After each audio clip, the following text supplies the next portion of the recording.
오늘 저는 행복한 결혼의 원리 그런 제목으로 하나님의 말씀을 증거하겠습니다.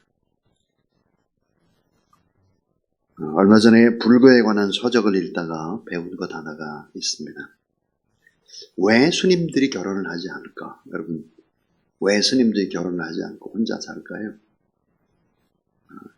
책에 보니까 이런 내용이 있었습니다. 불교에는 아예 전생에 왼수가 만나서 사는 것이 부부다 그럽니다. 전생에 왼수가 만나서 사는 게 부부라서 스님들은 지혜로우셔서 평생 왼수를 만나지 않으신 것이다 그렇게 얘기를 하더라고요. 성경에도 비슷한 구절이 있습니다. 마태복음 7장 6절에 보니까 사람의 원수가 곧 자기의 집안 사람이로다 그랬습니다. 무슨 말일까? 인간의 사랑으로는 온전히 사랑할 수가 없다 그런 말이겠죠. 그래서 로마서 5장 5절을 보면 성령으로 말미암아 하나님의 사랑이 우리 마음에 부은 바 됨이니 그랬습니다. 결혼이라고 하는 것은, 또 사람을 사랑한다고 하는 것은 하나님의 창조적인 사랑으로 사랑을 하는 것이지 인간적인 사랑으로는 사랑이 되지 않는다 그런 얘기입니다. 자, 오늘 이 본문의 말씀은 우리에게 행복한 결혼에는 너무나 중요한 몇 가지 원리가 있음을 얘기합니다. 그 원리가 뭘까 하는 것입니다. 이렇게 해야 행복한 결혼을 하게 되고 행복한 가정생활을 잘 할 수 있다 하는 거죠. 그 첫 번째가 뭘까? 이 결혼은 내가 죽기로 결단하는 예식이다 하는 것입니다. 결혼은 새 창조의 작업입니다. 새 창조. 모든 것들을 새롭게 창조하는 새 창조의 작업이다 그랬습니다. 창세기 2장 18절에 돕는 배필을 지으시니라 그랬으니까 결혼이라는 것은 새 창조의 작업인데 이 새 창조를 어떻게 했을까? 창세기 2장 21절에 보니까 하나님이 아담을 깊이 잠들게 하셨고 그리고 갈빗대 하나로 하와를 만들었다 그랬습니다. 성경을 쭉 읽으면 안 되고요. 자세히 봐야 합니다. 자, 깊이 잠들게 했다 그랬습니다. 깊이 잠들게 했다라는 것이 뭘까? 성경은 잠잔다라고 하는 것은 죽는다 그 말이에요. 죽는 것입니다. 하나님이 아담을 깊이 잠들게 하셨고 갈빗대 하나로 하와를 만들었다 그랬습니다. 그러니까 나를 수술하는 죽이는 과정이 결혼이다라고 하는 것입니다. 자, 하나님께서 어떤 분일까? 하나님은 아주 유명한 외과 의사입니다. 결혼이라는 뭘까? 피 흘리는 수술입니다. 마취가 필요하죠. 전신 마취.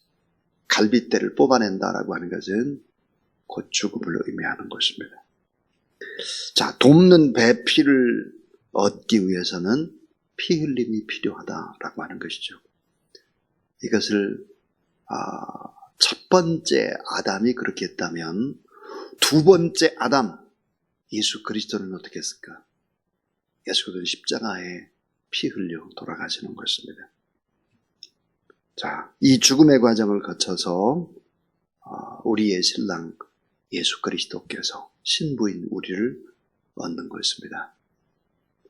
그러니까 결혼이라고 하는 것은 내가 죽기로 결단하는 예식이지 내가 참 이제는 고생 끝나고 행복하겠다 이런 생각으로 출발을 해서는 안 된다 하는 것입니다. 그래서 결혼이란 뭘까? 언약입니다. 언약. 여러분 잘 알다시피 언약이라고 하는 이 단어는 동물 하나를 잡습니다. 그래서 반을 딱 가르죠. 각을 뜨는 것입니다. 그리고 동물의 사체를 피 흘리는 사체를 벌려놓는 거죠. 그리고 두 사람이 약속을 하는 것입니다. 손을 잡고 그 사이를 지나가는 것이죠. 이것이 언약입니다. 결혼이란 뭘까?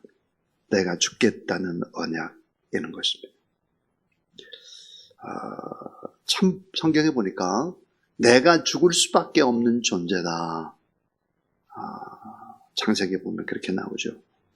내가 죽을 수밖에 없는 존재. 에노스입니다. 에노스 때에 비로소 하나님 앞에 온전한 예배를 드렸다 그랬죠. 그러니까 내가 죽지 않고 어떻게 온전한 예배가 되겠습니까? 신랑과 신부가 만나서 행복한 가정을 이루는 데 있어서 이 첫 번째 원리는 바로 새 창조의 작업인데, 그 새 창조의 작업이 뭘까? 그래서 내가 죽기로 결단하는 그런 예식이 바로 결혼이다 하는 것입니다. 자, 두 번째입니다. 두 번째, 이 결혼은 하나님의 섭리와 주권을 선포하는 예식입니다. 결혼이 뭘까? 하나님의 섭리, 주권을 인정하는 것입니다. 그리고 이 모든 일을 하나님이 하셨다라고 하는 것을 선포하는 것이 결혼이죠. 창세기 2장 22절, 여자를 만드시고 그를 아담에게로 이끌어 오시니 그랬습니다. 자, 이끌어 오셨다. 하나님이 이끌어 오시는구나. 하나님이 만나게 하시는구나. 하나님이 중매쟁이구나. 우리가 사랑해서, 노력해서, 선택해서 부부가 되는 것이 아니다. 그래서 하나님이 짝지어 주셨고 하나님이 중매쟁이다. 이런 하나님의 주권과 오묘한 섭리를 선포하고 감사하고 찬양하고 경배하고 그렇게 이제 시작을 하는 것입니다. 결혼은 참 신성한 것이죠. 왜 신성한 것일까요? 하나님이 개입하는 것이기 때문입니다. 자, 진리가 개입하지 않으면 생명력이 없습니다. 길지 않아요. 요즘 보니까 결혼식 주례를 두 사람이 서로 그냥 결심하고 그냥 결혼을 하고, 얼마나 웃기는 일입니까 이게. 네. 여러분, 진리가 없는데, 두 사람 사이에 진리 대신 하나님이 없는데 어떻게 생명력이 길어요? 그러니까 쉽게 헤어지고 쉽게 또 만나고 그런 일들을 하는 것이죠. 결혼이란 뭘까? 하나님이 하신 일을 간증하고 또 하나님께 영광 돌리고 그리고 하나님 앞에 예배 드리는 것이지, 사람이 모여서 잔치하는 것이 결혼이 아니다 라는 사실들을 우리는 알아야 합니다. 한 인간이 태어나고 장년으로 성장하기 위해서, 그러니까 사람의 구실을 하기 위해서는 해산의 고통을 얼마나 해야 될까? 인간학이라는 책에 보니까 700번 이상을 해야 한다고 그래요. 자, 700번 이상의 해산의 고통을 통해서 사실은 사람이 되는 것이고, 한 번도 무서운 해산의 고통을 700번이나 했기 때문에 오늘 우리는 다 어떤 사람일까? 너무너무 귀한 사람들입니다. 그리고 예수 그리스도께서 십자가에 못 박혀 죽으시고 우리를 또 부르셨기 때문에, 우리가 구원받았기 때문에 우리 한 사람 한 사람은 너무너무 귀하다. 확률적으로도 생명은 신비로운 존재죠. 28일마다 생산되는 난자를 만나기 위해서 남자의 몸에서는 약 2억 개 이상의 정충의 결합을 벌이죠. 사람으로 태어난 그 자체는 2억 대 1의 경쟁을 뚫은 것입니다. 그러니까 모두 다 1등이니 2등이 없습니다. 다 귀하죠. 그러니까 남자와 여자로 태어나고 건강하게 자라서 결혼할 수 있는 확률은 얼마나 될까? 수천조 분의 1입니다. 그러니까 하나님께서 함께 하시지 않으면 안 되는 것이죠. 두 사람의 태어남, 자라남, 만남, 결혼, 예수 그리스도 믿음, 이런 것들은 확률로는 계산이 불가능한 수치입니다. 그래서 결혼이라고 하는 것이 뭘까? 하나님의 주권과 섭리를 선포하는 그런 예식이죠. 자, 이 세 번째로 이 결혼이라는 것은 뭘까? 결혼은 진실한 사랑을 고백하는 언약식입니다. 진실한 사랑을 고백하는 것입니다. 그래서 영접과 신앙의 고백이 반복되어야 하는 것이 결혼입니다. 영접. 영접이 뭘까요? 영접은 나보다 더 좋은 분을 하나님이 나에게 주셨습니다. 나보다 더 좋은 분. 서로가 나보다 당신이 더 나은 사람이다. 나보다 더 좋다. 이런 고백을 해야 됩니다. 그리고는 이는 내 뼈 중에 뼈요 살 중에 살이다. 이렇게 고백해야 되죠.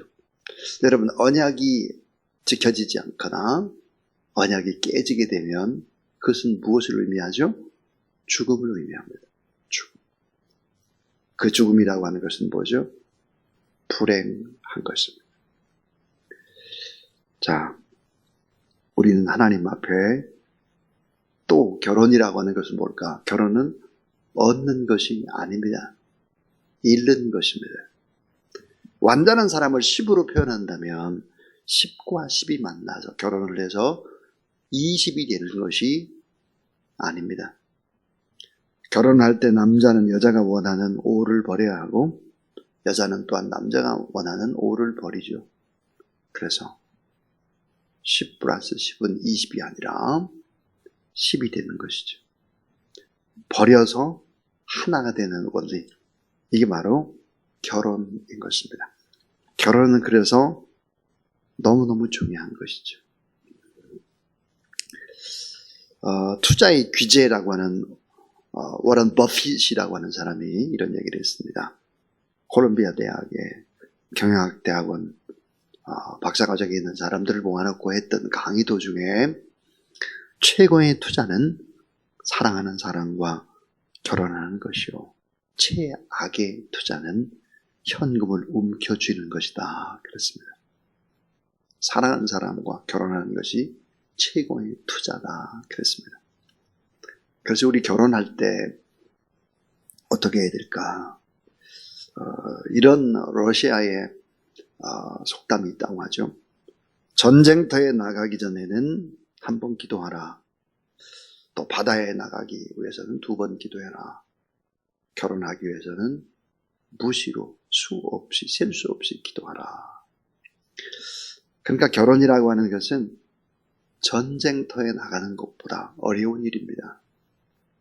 결혼이라고 하는 것은 폭풍 치는 바다를 항해하는 것보다 더 어려운 것입니다. 결혼은 수없이 기도하고 또 기도해야 되는 것이죠. 자, 이제 마지막 4번째, 이 결혼이라고 하는 것은 뭘까? 결혼은 정신적, 물질적으로 독립하는 예식입니다. 독립. 자, 부모님으로부터 떠나서 독립해서 지금까지 수없는 도움을 부모님으로부터 받았다고 하면 살과 피를 내주신 이 부모님, 해산의 고통과 수많은 안타까움 가운데 우리를 키워주셨다고 하면 이제는 그 은혜를 갚아드리는 영향력 있는 사람으로 살겠습니다라는 출발이 바로 결혼인 것입니다. 자, 이 결혼 생활, 행복이라는 것은 마술이 아닙니다. 행복은 기성품도 아니고 행복은 예술품과 같은데 이 행복이라고 하는 것은 창조되는 작품인 것입니다. 기쁨과 상처가 공존하죠. 행복과 불행이 공존합니다. 감사와 고통도 공존합니다. 그러니까 사랑의 십자가로 덮으면서 살아갈 때 생명력이 나오고 영향력이 나오는 것입니다. 하나님과 연결되지 않게 되면 생명이 길 수가 없습니다. 영향력 있는 삶을 결코 살아낼 수가 없습니다. 자, 한번 여러분 생각해 보세요. 이 세상의 최고의 가치가 뭘까? 최고. 사람들이 추구하는 최고의 가치. 그 가치는 사랑일 것입니다. 사랑. 또 하나 뭐예요? 서로서로 믿는 신뢰예요. 용서와 화해입니다. 용서와 화해. 또 희망일 것입니다. 희망. 또 행복일 것입니다. 이런 5가지 이 핵심의 가치, 이 세상의 가치, 많은 사람들이 추구하고 갈망하는 가치, 대한민국의 대통령이 추구하는 가치가 뭐겠습니까? 다 이런 거예요.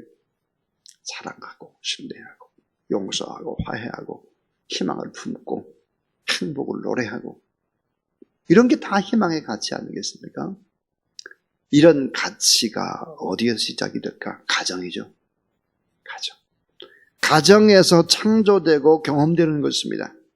가족이라는 좁은 울타리 안에는 축복과 성공을 경험하는 신적 기관이요, 최초의 기관입니다. 가정에서 이런 것들이 경험되지 않으면 절대로 학교에서나 이 세상에서 경험 불가능한 것입니다.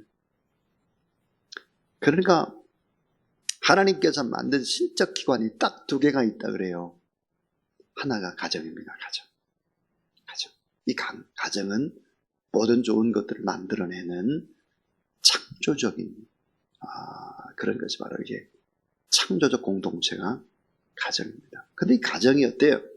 아담과 하와가 죄로 인해서 깨집니다. 가정이 깨졌기 때문에 필요한 것이 뭘까? 사람들을 치료하고 회복하는 구속 공동체가 필요했던 것이죠. 그것이 바로 교회입니다. 교회. 그러니까 가정 안에 있는 모든 문제들이 교회에 와서 치유되고 회복되고 다시 가정으로 돌아가고, 그래서 창조적 기관이 2곳이라는 거예요.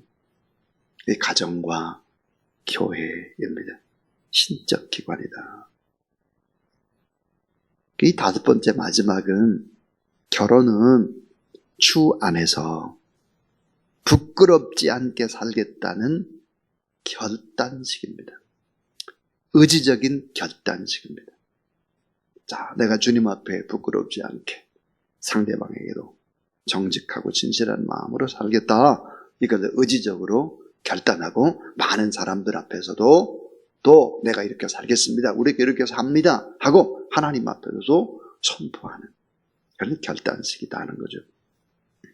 자, 결혼을 하게 되면 처음에 사랑이 막 싹 트니까 깨가 쏟아지죠.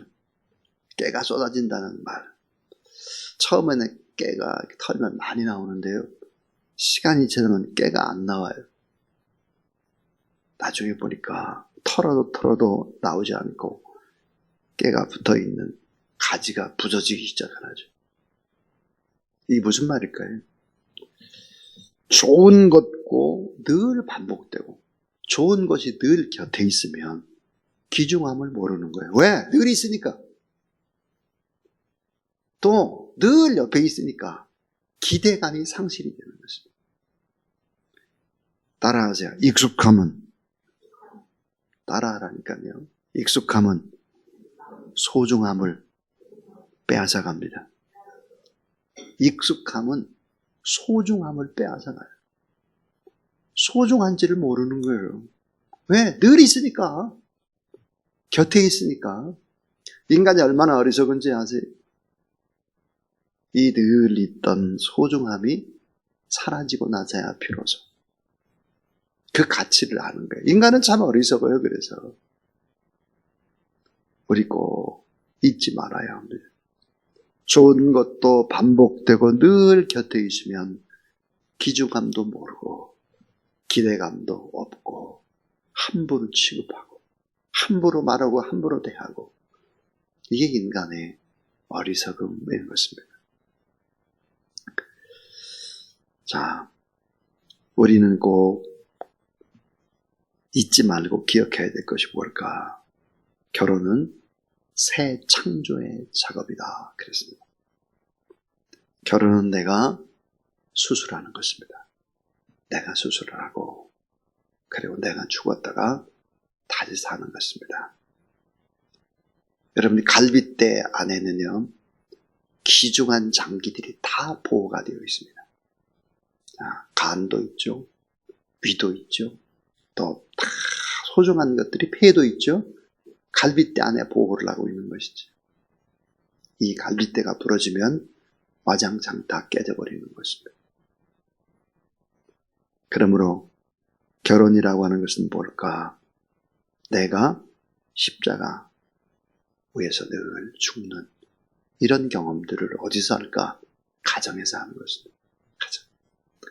이런 가정에서 자녀를 낳고 이런 경험들이 없을 때 사실은 사회에 나가서도 큰 인격 좋은 하나님의 능력의 사람들이 될 수가 없어요. 그래서 옛말에 이런 말이 있습니다. 남자는 결혼을 해야 철이 들지, 이렇게. 또 결혼해야 양반이지, 그런 말이 있어요. 결혼은 내가 죽기로 결단하는 거예요. 결혼은 하나님의 주권을 선포하는 거예요. 결혼은 진실한 사랑을 고백하는 언약식이에요. 정신적으로 물질적으로 독립을 선언하는 예식입니다. 서로가 부끄럽지 않게 살겠다고 하는 결단의 언약식이다 그랬습니다. 그래서 결혼이 뭘까? 새로운 창조가 가능한 통로입니다.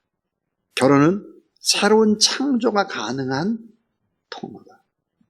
그래서 가정은 그렇게 소중한 것입니다.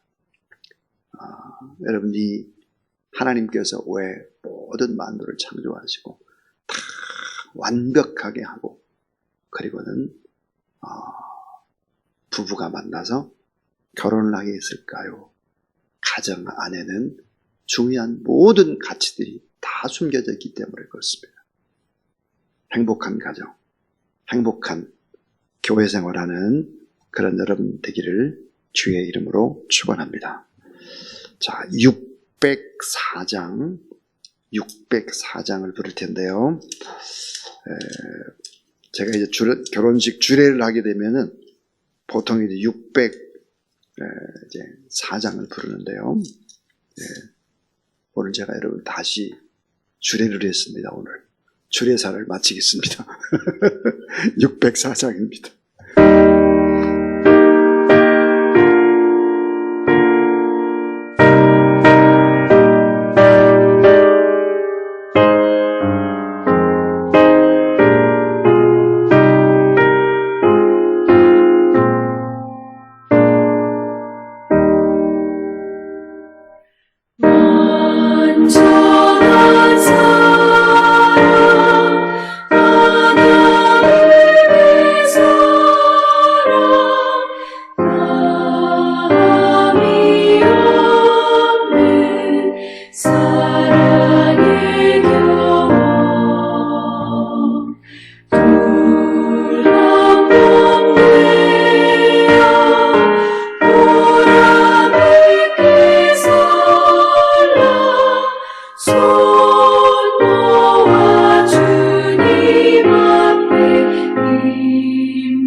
구주 예수 그리스도의 무한하신 은혜와 하나님의 사랑과 성령의 능력과 거룩한 기름 부으심이 오늘도 하나님 앞에 온전한 가정과 또 온전한 행복한 교회를 이루기 위해서 애쓰고 수고하는 모든 하나님의 사람들 머리 위에, 가정 위에, 자녀들 위에 이제로부터 영원토록 함께 하옵시기를 간절히 축원하옵나이다. 아멘.